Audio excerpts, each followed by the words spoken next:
All right, so let's get started because we have a lot to talk about today and how to start, how to finish. I love your humor, everybody, and I'm so glad you're here. I was looking forward to this all week. So let's start with a little bit of just basics. Okay, so how do we how do we begin and how do we finish tasks? And then there's that big thing in the middle, which is sustained attention and sticking with it so that you can finish it. To begin and finish tasks, you have to start with reasonable, doable goals that are mutually agreed upon when you're dealing with kids, and that actually, when you're dealing with yourself, you yourself agree to do. Last week, we talked a lot about about prioritization and how to decide what to do and when to do it. We looked at the ways that urgency and importance influence what we do and whether we get to a task at all. Knowing how to plan and prioritize directly affects getting started on something, but it's only one factor. The size of the task and the emotion we bring to it also activates or inhibits us. And hello, a few people have joined, somebody from the UK, somebody from Morocco, salam alaikum, and from JD getting distracted. Okay, so let me go back to, I'm going to stop greeting people. I'm glad you're all here. But let's go back to talking about this idea of the size of the task and the emotion we bring to it. So when a task seems too hard or unappealing or confusing, it can be overwhelming to know where to begin. So I'd like to hear from some of you. What makes it tough for you to get started? And what might make it tough for your child or teen to get started? That way we can get into the nitty gritty a bit and I can give you some direct support on what's happening in your life and in the life of your family. So what makes it tough for you to get started? And what makes it tough for your kids to get started? Tell me what's going on for you. Now, JD said getting distracted. And somebody asked about motivating their teen. So we're going to talk a little bit about that, but I'd like to know what kinds of things maybe are distracting, and what kind of things does your teen need help with? What kinds of things does your teen need help for motivating? Um, so let's see what gets what gets in the way of getting started, anticipating how hard it would be, the anxiety of how much needs to be done, or deciding where to start and how to get organized. Jasmine, it makes it tough for me when I have to clean all tile floors. It's the whole house. Fear on not succeeding or rejection. Social media. Other basic life things get in the way, like extras of decluttering. I see. My 10-year-old says her body won't let her do the task. Okay. And all things related, all things job related. I switch jobs and everything is new. So let me just pause for a minute because I want to sort of reply to some of the things you're all saying because they're all so important. And of course, Facebook doesn't always let me do that. So first, what I want to say is that when a task is boring, it's going to be much harder for you or for your child with an ADHD brain to get started. And that has to do with the relationship or the amount of dopamine in your brain.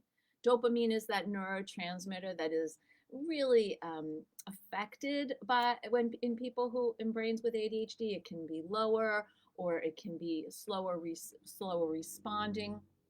And dopamine is responsible for rewards and and interest and kind of keeping us keeping our focus actually has to do with norepinephrine, and that's what helps with that. And so those two neurotransmitters are most affected in brains with ADHD.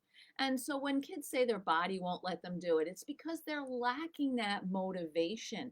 They feel a certain lethargy. And when any of us are faced with a task that's really unappealing or boring, it's hard to work up the excitement to do it. And for ADHD brains who already have less dopamine, that helps provide that oomph to make it so that we can do that thing and get to the thing we really want to do, that have to before the want to that I talk about. You're already, kind of down one down because your brains have less of that dopamine. So when someone says their body won't let them do it, or you're feeling overwhelmed or not knowing where to start, Tammy, then you spend all your time organizing. That's that productive procrastination we've talked about. Not being able to estimate how long the task will take or the task is boring. You zone off in YouTube. It's easier to get started on a task when I don't know exactly how to get to the desired result. So the challenge is motivating for you. Jennifer being overwhelmed, fear that I won't have anything to look forward to when the task is completed. So cognitive distortions. Interesting, Chris. Thank you. Popcorn ideas exploding out of my brain. So what I'm hearing a lot of is overwhelm. That there's, I'm not sure where to get started. I have all kinds of ideas at the same time. I'm afraid that I won't get it right, or when I'm finished, then there'll be nothing to do, and that boredom is very unappealing. Um, Stephanie, I'm interested in this. All of a sudden, things I need to do that are completely unrelated to what you're trying to do become very important, or you're not interested in the topic at hand. Um, Thinking of the steps to finish the task is overwhelming. Sensory issues can make things worse, particularly for children. Lynn, you're talking about the pressure. So let me say a few things about this. So um, being tired, the fear of basically being embarrassed, falling on your face. These are really, significant challenges to overcome when you're just trying to do a few things. So last week, what we talked about is the difference between urgency and importance and why that can help you organize the tasks that you need to do, right? So if something is urgent, there's a time pressure. If something is important, there's more of a value. And when things are urgent and important, you end up in that first quadrant. Remember that quadrant of crisis. So what we want to do is first look at the way we procrastinate. And I know we've talked about this before, but I'm going to ask again, what type of procrastinator are you? There's perfectionism. I'm not going to do it unless I can get it right, so I'm going to keep putting it off. There's avoidance. I hate doing this thing. It seems huge, like climbing Mount Everest. I don't know where to begin to climb that mountain, so I'm not going to try. And my personal favorite, productive procrastination. I do other things that are actually important, but not as big as that big task that seems overwhelming or super time consuming. And I keep that just it's like a deflection, it's a delay tactic. So, what kinds of procrastination do you do? Because this will directly affect not only your ability to prioritize, but of course your ability to get started. So I have some comments here. Being tired. Inga, my 12-year-old gets overwhelmed when a task is presented. She'll get into emotions, but will not find the where to start. Right, and this is true for a lot of kids. That they can, and for a 12-year-old, they kind of see what the task is, but they're not sure how to enter the task or begin the task because they don't have the cognitive capacity yet to break that task down.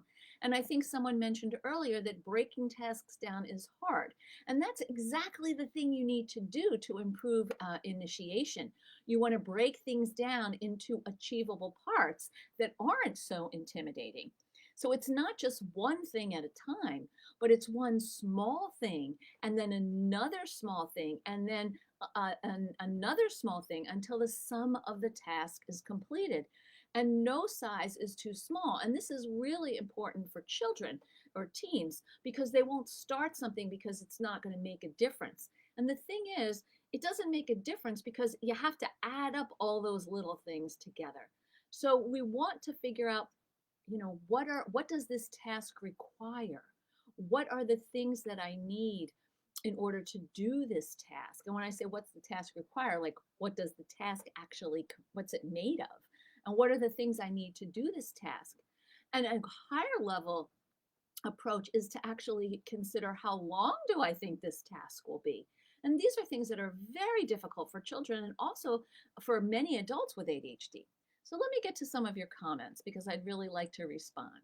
Stephanie, it's hard when something has emotions around it, like calling about bills. Absolutely, I couldn't agree more. And I was actually going to say something about emotions. So when we have to do a task that is unpleasant, or there's shame around it, or you're thinking you might get bad news, you will push that off and just make that mountain bigger, because it doesn't it's there's fear is a very um, very great a way to avoid doing things, right? I'm afraid of what's going to happen. I'm afraid of the news I'm going to get. I'm afraid I won't be able to show up or measure up. And so we push it off. And the thing about fear, and with any emotions like anger or frustration, is we want, when we're faced with doing something that we don't like, we have to start small. So maybe it's not calling about bills. Maybe it's calling about one bill, and maybe it's just getting information rather than actually, finding out who you need to talk to, and instead of, having that and then being connected to that person and then having the conversation. Maybe it's enough just to create a list of names who you need to talk to, and then do one day at a time. The other thing that I think is important that we want to think about are incentives. And yes, as adults, we need incentives just like our kids. When you're using incentives with kids, you want the incentives to be collaborative, so something that matters to them. But you also want to have a backup plan for the days that they don't feel like, even for feeling that blah, blah, that they don't feel like doing the agreement. I don't feel like doing that. I'm not going to do that agreement. Okay, what's the backup plan that you've set up, that your child has agreed to? And maybe that would be, I don't get to, play my computer game today, or maybe that would be, I have less free time on, for my phone, or some other um, incentive. So let's see. So Nancy, knowing where to start, self-esteem. So what happens when you have a task, and maybe someone could suggest a task that they're struggling with, and I could help you break it down. Because when you have a task, it always has components. And that's hard to see, because it's challenging enough for people with ADHD just to make a list of the tasks and prioritize them in terms of like time pressure or importance. We also want to think about tasks in terms of hard, medium, and easy. Some people, when they have tasks, they like to do the hard thing first and get it over with. I was talking with a teenager yesterday who said the hard thing first. Absolutely. Some people like to do the easy thing and get in a flow. I myself like to do the easy thing a little bit and feel like, okay, I'm warmed up, I'm ready to take that thing on. But I have to limit the easy things. Otherwise, I'll spend my whole morning doing the easy things and I won't get to the big thing. And then what will happen is that I'll be angry at myself after. And I want to avoid that experience. And this is where our emotions help us. And they are linked to our working memory. We know what it feels like not to finish something. We don't like that experience. And yet, because of living with ADHD, it's harder to sort of rely on what that memory is, and that it feels real, so you can get to the thing you need to do. Um, Susan, you said deflection. And of course, Facebook is erasing comments, so I'm terribly sorry. If I don't respond, send it back again. Tina, I said the other day as I started project, I hate that they do that. Tina, send it again. Preferred tasks versus more. I'm not sure what that you mean. Heather, talk together and work it out by asking your child, how can we do this task? That's exactly right. So what I'm talking about where your kids are concerned is collaboration. And that means having a collaborative conversation. What are we going to need to do for this? What are the components? How are we going to do that? What's the approach? And we want to put a have to before a want to. So your child may be able to concentrate for 5 minutes or do 3 math problems and then need a body break and then do another 3 math problems. That's fine if you work on it together. And that's the important thing, because kids won't have buy-in for programs that include some of their challenges. Zach, I've gotten better at giving myself grace, but it's hard for me to recognize when I'm doing it without outside help. I can imagine that that's true. I think that a lot of people with ADHD have such a loud negative voice in their heads, in your heads, about what you're doing wrong and how you could do it better. And for those of us, myself included, who struggle with anxiety, That's part of that voice. And so we have to try to take stock. Zach, I'd encourage you to try at the end of each day, writing down or talking into your phone 3 things you did that day that you feel good about, just to try to change that negativity bias a little bit. Non-preferred. I see. I see. Got it. What's interesting versus non-preferred. Okay. So all or nothing thinking is a barrier as well. I really appreciate your saying that, Stacy. So I want to talk about what Nancy's saying, preferred and non-preferred activities, and all or nothing thinking. So we don't generally have trouble getting started on preferred activities or preferred tasks. If you like to cook and you're going to cook dinner, you have friends over, that's something you're excited about. You'll grocery shop, you'll think about what you want, you'll plan for that. But if you have to think about like taking your trash to the dump, which is something you don't like, you're going to avoid doing that, and it's going to seem complicated, and you got to do whatever what you need to do to get there. And so we'll procrastinate on those non-preferred items. And what we want to do is break those non-preferred items into smaller chunks, or reward ourselves with a preferred item after a non-preferred item. Okay. When we talk, one of the things that Stacy says in terms of the all or nothing thinking, that's right. Either I do all of this task or I only do some of this task. And kids do this particularly. It's like, oh, I'm never going to finish it. I don't know why I'm going to get started. Instead of being able to say to yourself, you know what, we just need to do this much and feel like we have some momentum, and then we can go to the next thing. Jasmine, a lot of people waste a lot of time on social media. You're not alone. You do all 3 avoidance items. Okay, great. So we want to notice when you're doing what. Like there might be certain things that you're perfectionist for, certain things you avoid, and other things you do productive procrastination. Or it may depend on your mood. It's what we want to start with is awareness, that mindfulness. I'm engaging in this behavior that's preventing me from getting started. What are some things I set up for myself to intervene? Oh, we're talking about adult ADHD? No, Heather, we're talking about everybody right now today. Today is everybody, kids and adults. So don't feel sorry, because kids procrastinate a lot, and it often drives parents crazy, particularly parents who struggle with procrastination themselves or struggle with starting, and they want to teach their kids how to do it. And so, Heather, I really appreciate what you said earlier. Marcia, this is my 8-year-old when she doesn't know how to do something. Math is hard for her, so she is a full fit when it's time to do math homework. Got it. Okay, so what we want to do for kids who hate doing certain types of academic tasks because they're hard is break them down into time or actually problems. She might be able to do 2 problems, and then she'd want to do some homework of something she likes. And then maybe she could do 2 more problems. Or she might want to just do as 20 minutes of problems and then stop, although that would be very unusual for an 8-year-old.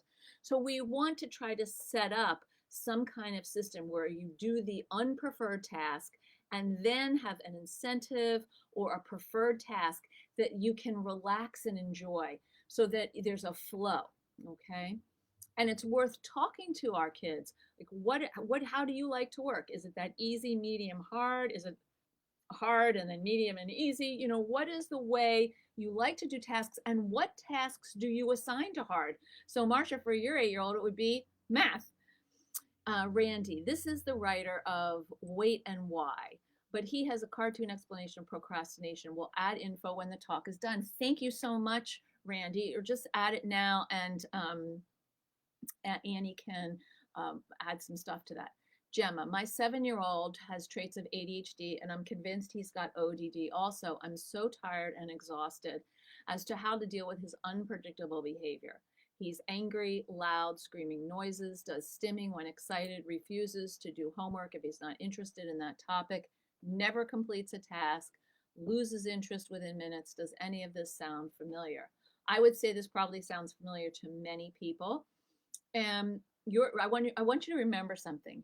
Your 7-year-old, in terms of how his brain is developing, remember from the back to the front and the inside out, is about in this particular area of cognitive functioning in terms of executive functions is probably more like a 4-year-old.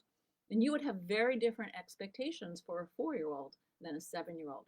He's angry and he refuses to do his homework because he's overwhelmed. He's flooded. His senses are overwhelmed. And if he's not interested in that topic, either maybe he shouldn't have homework for a little while in that topic, or he can do the homework at school where the teacher can supervise him and assist him. And if none of those things are possible, then I would really talk to the school about what is the value of a 7-year-old doing something they hate and having a meltdown. And could they adjust maybe the amount of whatever that homework is to fit your child? And that's where an IEP, or in the United States, or a 504, the accommodation plan, comes in. Gemma, lots more traits, but I tried to keep it shortish. Okay, thank you. Michelle, cluttered spare room. Oh, those cluttered spare rooms, cluttered closets, cluttered drawers. Marie Kondo would have a field day. So we put things in those piles because we don't know where they go. And if you want to sort that clutter, think this way. You need a box for keep. You need a box for a giveaway. You could do trash bags too. A box for keep, a box for giveaway, a box for throwaway.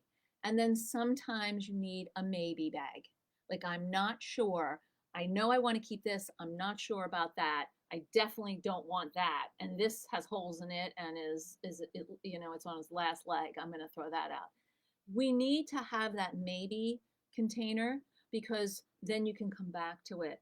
And it's usually better for people with ADHD to have a friend or a family member help you when you're trying to declutter. Recently, I was packing my daughter up, and her friend came over and helped her deal with sorting her clothes. And I'm convinced that if her friend hadn't been there, we would have been up till 2 in the morning, arguing, crying, yelling at each other. But instead, it was very civil, and we got it done. And that was really great. Tammy, your teen and their college essay. Oh, procrastinating with college essays. Maybe we should do a whole Facebook Live on that.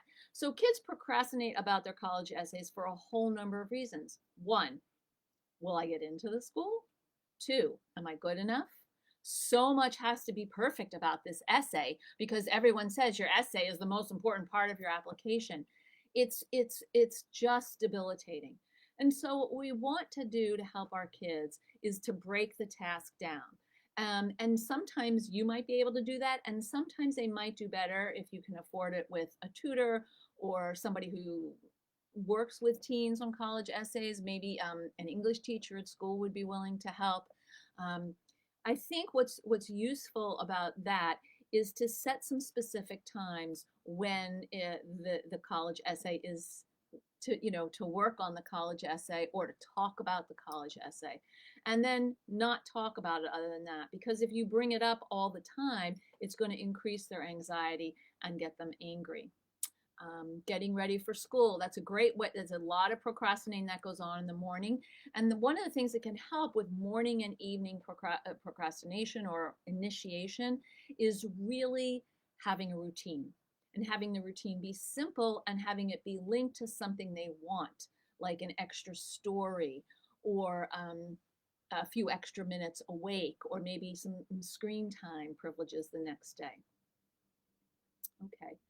Huge clutter shame closet. Kathy, don't feel ashamed. Get someone to help you and do what I just talked about. And maybe all you're going to do is the keep stuff or the throwaway stuff. Break that, or you can break it down even into smaller chunks. I'm going to open my clutter closet and I'm going to just look at, the bottom quarter, and whatever is in that, I'm going to take out. Stacy, I like making the list, just not the task. Yes, going through clothes that don't fit, don't like. That's a tough one. And I think it's a really tough one now with COVID because we haven't all been wearing our regular clothes.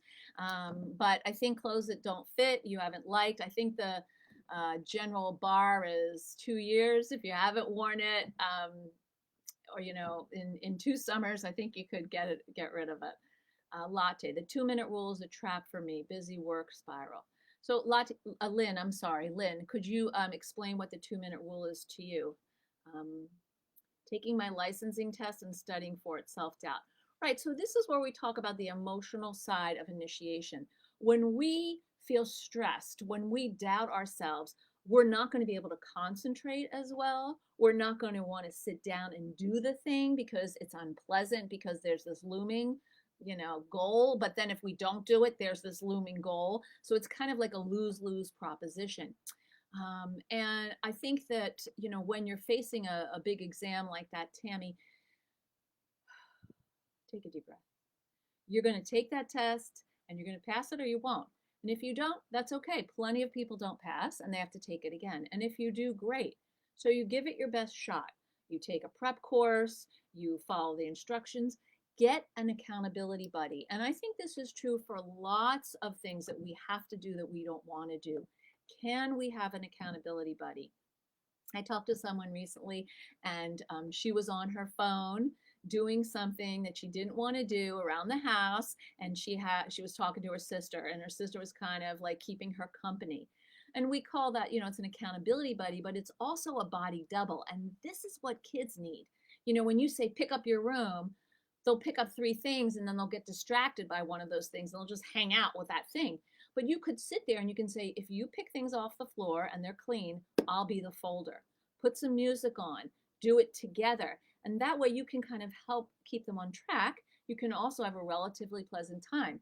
The challenge for you as a parent is to zip the judgments, because no, that's not what this time is for. This time is for folding. If you want to do a cleaning out time, that's a separate thing.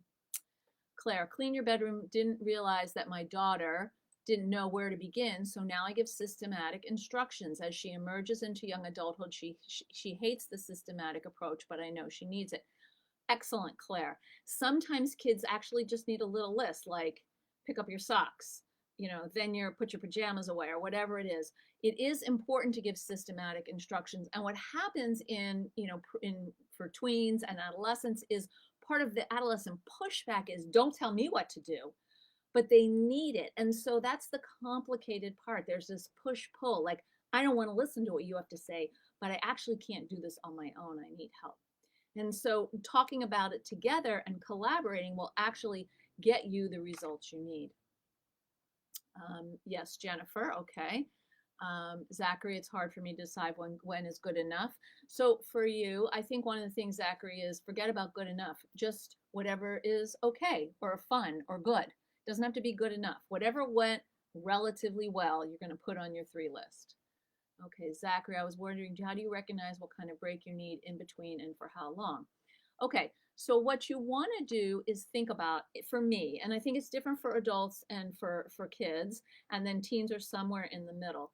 How long can you work before you get distracted, bored, or really just start to zone out? So that can be anywhere from, for a child, 5 to 10 minutes. For a teen, it could be 15, 20, maybe minutes, or sometimes an hour if they're hyper-focused and they enjoy it. And then you need a little bit of a break, 5, 10 minutes. Sometimes kids need longer than that. In general, you want to do a couple chunks of work and then take a longer break. Take a walk, go outside. So I think you should do it that way. What to do when your 11-year-old gets stuck on a non-preferred task, couldn't get him to start, such as writing. Okay, so one of the things that happens a lot with kids with writing is they have these ideas and they can't get anything out and they feel very pressured. And so what seems to help with a lot of kids with ADHD who struggle with writing is talking. Instead of going to the paper first, let's have a conversation. We can record it on my phone, and then we can come back to that and see what of that we could use to write. Most kids with ADHD can talk through something with you better than they can write it.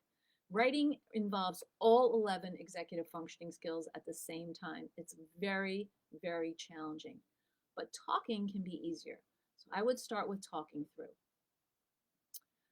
Zachary, you often over-reward yourself. Okay, well, if you know you do that about yourself, then I would suggest putting some limits in advance and use Post-its. I have like 6 on my computer right now to remind me of, inspirational ideas like be the lighthouse, spread the light, or real is better than perfect.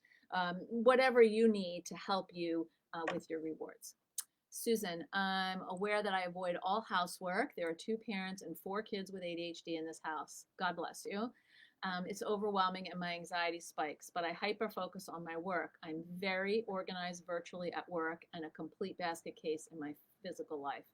That must be very frustrating for you. And I want to say, having all two parents and four kids with ADHD, that's a very challenging mix. Be kinder to yourself, maybe, and pick one area at home that you would like to be more organized in. In fact, have a family meeting and see where everybody says, like, what's the one area as a family we'd like to be more organized? Start there. And then you'll feel like you're making some headway. If you're trying to organize here, there, and everywhere, it's like playing whack-a-mole, and you'll just be discouraged over and over again. I can't do that, Susan. Thank you, Stephanie. You can always watch this on the replay. Patty, how do you communicate or manage the parenting approach differences between siblings? So that's actually a really great question. It's not quite here what we're talking about now, but I'll just say shortly, Patty, that you set up the general sorts of routines and agreements in the family about how you do things, and then what's being done for those are age appropriate. So for example, everybody in the morning you get dressed and have breakfast and go to school. How each child does that might be different depending on their age. I get stuck in the middle of decluttering and wondering why I even started. Right, so in those cases, it means that you probably are taking on too much. And I would really encourage you, Michelle, to ask for a friend or a family member to come help you. It's great to have another set of eyes. Like if I go and help somebody with their closet, it's a lot easier for me to say, when did you wear this? Or, this is very pretty, whatever it is, or something like that. Or you have a drawer filled with stuff and old pictures. It's sometimes helpful to have someone else help you do that keep, maybe, give away, throw away thing. Okay. Routines can get boring. Yes, routines can be boring, but they also can be life-saving, and you can change the routine. Maybe in the morning, instead of getting up and eating breakfast first, you change it to getting up and getting showered and brush your teeth and then have breakfast. But you want to just keep the routine consistent. Okay. David, thanks to COVID, most of my clothes don't fit anymore. Well, that would be kind of easy. Samantha, what a relief that the video will be saved. You're welcome. I'm sorry ADHD has been out of control for you. I'm overwhelmed even when I break down tasks. Kathy, I feel like my energy is just immediately drained. So in these cases, when you break down a task and it still feels like too much, I hate to say this, but it's not a small enough breakdown. When a task is small enough, you don't feel so drained. You may not like doing it. It may be hard to, muster up that energy to do it, but it wouldn't be as draining if it's smaller. 2-minute rule. Thank you, Lynn. If it takes 2 minutes or less to do it straight away to avoid clutter and other stuff, then I get hyper focused and lost into busy work for hours instead of big goals. So if that's the case, Lynn, I would set like a timer for 10 minutes, which is 5 2-minute tasks, supposedly. And when the timer goes off, and then you have a backup timer to go off, that's when you redirect. Thank you, Samantha, for being part of our community. We've all been isolated, and it's great to have you here. Let's see, some people I haven't heard from. Dawny Fried. I struggled with her unemotionalness to direction. She seems so disengaged to all instruction, and her body language turns into dead life, straight defiance, total push and pull. How do I keep my verbal judgment and reactiveness silent? Okay, so I imagine this is with your kid, Donnie Field. I don't see you speaking before. So what I want to say is that when kids are unemotional, when they are shut down, they are in overwhelm, they're in negativity, and they feel out of control. And so she's shutting down because she's trying to get back something. She's trying to get back on target, trying to feel like she has some control, trying to assert herself in some way. So I think what's important is to really reflect back what you're saying and try to see if there's something that she is interested in doing. So I understand you don't want me to direct you. These are the things that need to be done. How do you want to do them? And how do you want me to assist you in keeping on track or remind you when they're not? Put it back on her. This is very important for teenagers. Put it back on them. And don't let them slide. Well, I don't know. It's like, well, if you don't want me to remind you, which is fair, I need you to tell me what you want. Let's see. 13. Yeah, that's what I figured, Donnie Field. Heather, my 30-year-old son with ADHD realizes he has ADHD, but shuts down when it comes to learning how to manage it. He refuses to get any help. We are concerned that he needs to become independent as we won't be around forever. Well, this is true. You won't be around forever. And I think it's is important that he does. And he might want to, maybe come on this um, Facebook Live or join a support group, or maybe just start to watch some YouTube videos or listen to podcasts. I know Attitude has a podcast, and there are many other people who do podcasts. A lot of coaches have great podcasts, and that might be a good place to start. That's non pejorative. Elena, my 8 and 10-year-olds have to be told every single morning and night to wash their face after brushing their teeth. Okay. Um, Even wrote it on their mirror and they still skip it. How do we get them to do that without constant reminders?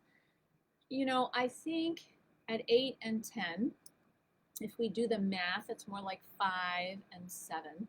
We would expect to remind a 5 and a 7-year-old to do those things. And I guess what I want to say is it's frustrating, it's boring. You could refer to them to the sign on the mirror. That might be, one way to do it. Hey, did you check the sign in the mirror? I'm not sure you did.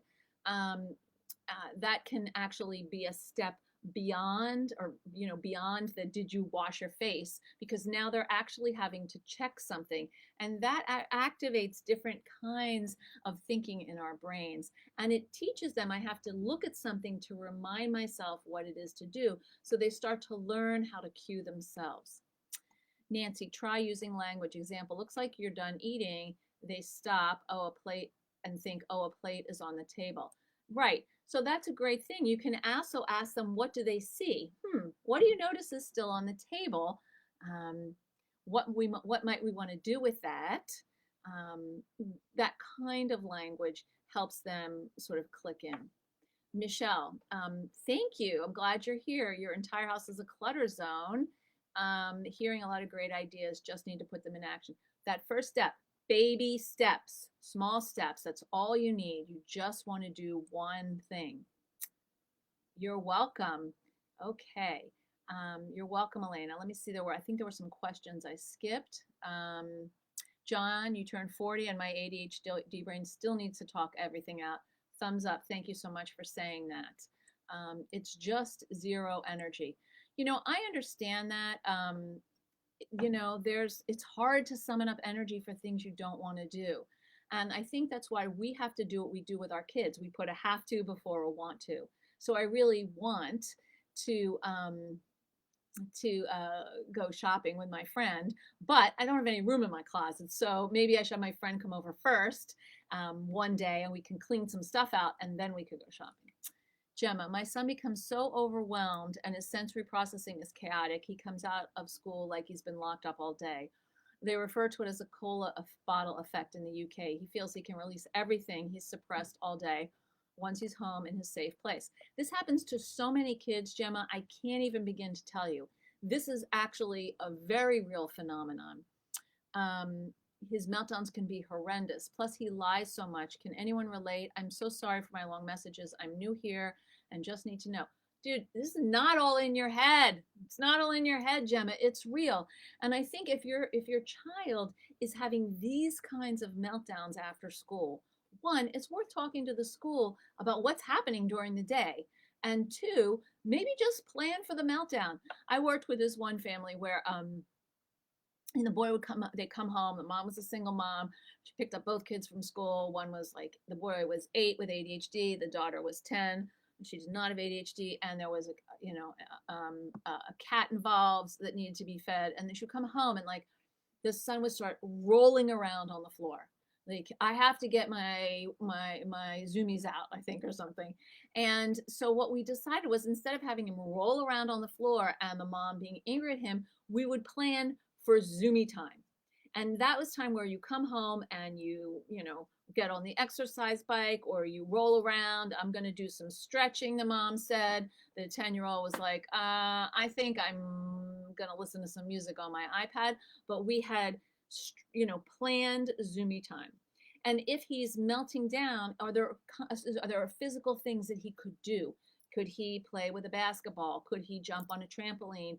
Could you go for a bicycle ride? Something where you can channel all of that energy in a more appropriate, better way. Okay, let me see what else we got here. Okay. Maggie, will you please expand? Writing uses all executive functioning skills at once. My 9-year-old struggles with this. Yes. Okay, so writing, you have to use impulse control. You need to sit down and do it. You have to use emotional control, dealing with all of that self-doubt and the anger and the frustration, planning, prioritizing, organization, working memory, sustained attention, focus, goal-directed persistence, time management, and metacognition, which is the last executive functioning skill to coalesce in the mid to late 20s. And that is like, how am I doing? Do I check my work? How's it going? So writing uses all of those, and so it's very difficult for kids with ADHD. That's why there's a lot of interventions to help them with writing. And if your child is not getting support on writing, he should. Let's see. Your 9th grader lies all the time.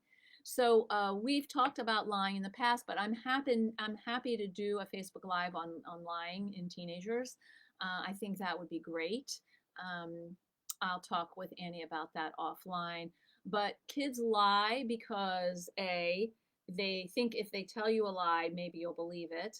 B, maybe they'll believe the lie. C, they want to avoid the consequence of the thing that they did. And D, they feel ashamed of what they did and they don't want you to know about it. Okay, Maggie, that's great. Yes. Jennifer, I have ADHD and my husband does not, and we're both working from home. He tends to be more of a micromanager, which can be helpful sometimes, more often than not. I'm studying for annual insurance updates, and he's constantly asking me what's happening. Honestly, it's not motivating at all. If anything, it pushes me in the other direction. I understand that. I've told him this, and he just wants to be helpful. I want to get stuff done during the school day so I can be available to the kids, 12 and 8, but I feel so tired and drained that I'm drained and unmotivated.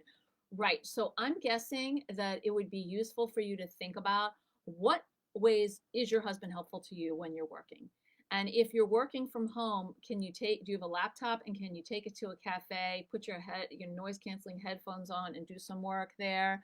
Can you work in different parts of the house and then check in with each other at specific times rather than being around all the time? Or maybe you don't want to check in with them at all. Maybe you'll just have lunch and talk about the weather.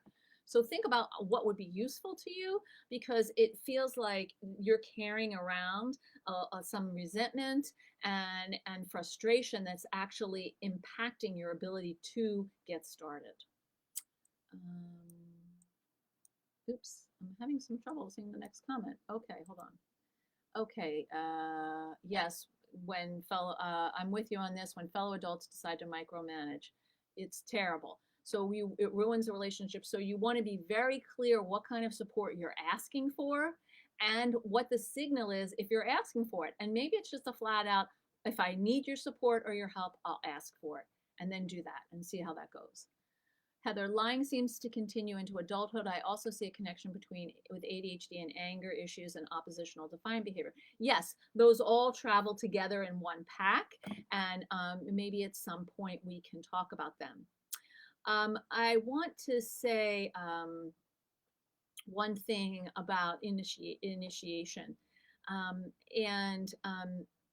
Part of the reason that starting and finishing tasks is complicated and frustrating is that initiating and persistence often involve thinking about the urgency, the importance, the order of approaching things, what your level of interest is, when you get distracted or you're not focused.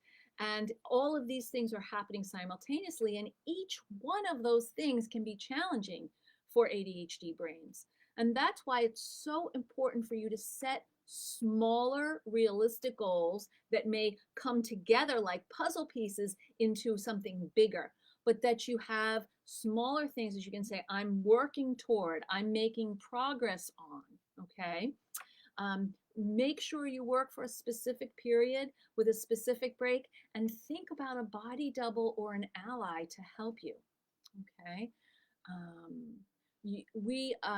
You're most welcome, Jennifer. When someone micromanages you, I don't know about you, but when someone micromanages me, I get really upset. I get angry. It feels like they're not trusting me, and that they have the best way to do it. And they're not interested in what I have to say about my way of doing it. And this happens for people with ADHD and people without ADHD. So no one wants to be micromanaged. And the best way to do that is to be very clear about what you do want. What do you want? And ask for it and set up those terms, and make sure you can come up with some sort of redirection comment like, thank you for your input, but I didn't really ask for it. If I want your help, I'll let you know. Or thanks for that suggestion. I have my own ideas. I'd love to talk through them, but I want to try to do what makes sense to me first. Okay? Gemma says, my son's dad does this all the time. I'm convinced he has ADHD, but won't accept his son. And this has caused our relationship to break down.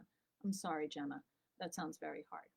So I want you to know that I have a downloadable handout for you. It's called Harness Grit and Get It Done. And if you go to this link here, this might be some tips to help you get started and stick with something. And I hope that it will be useful to you. Nancy says, this year I got a whiteboard for the kitchen to make a list, school classes, it seems to be working. That's great. And I hope you got that idea here, because I'm constantly talking about whiteboards or chalkboards where you can put everything up into a visual map. This not only helps kids and teens with ADHD, but it will help you.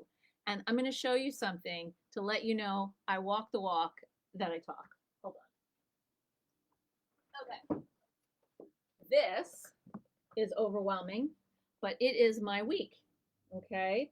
And I created this for myself because I was actually going crazy. I didn't know where to put things and how to do them. So I created this whiteboard, and all of these are like little post-its that I can pull off. So when I have clients, when I have a certain presentation, I have time for that. But mostly it was just arranging my clients, making sure I wrote lunch break and took a walk. So think a little outside the box. Post-its are your best friend. I love these things. I wish I invented them. And whiteboards are great. Chalkboards are great. Make it visual so you can play with it. And you can make things visual when you're trying to get started also. And you could do a flow chart if you're creative and artistic. It doesn't have to be words. It could be pictures. That's also good for some kids with ADHD who aren't super comfortable with reading yet, or just like the fun of the arrows going this way. Have fun with it.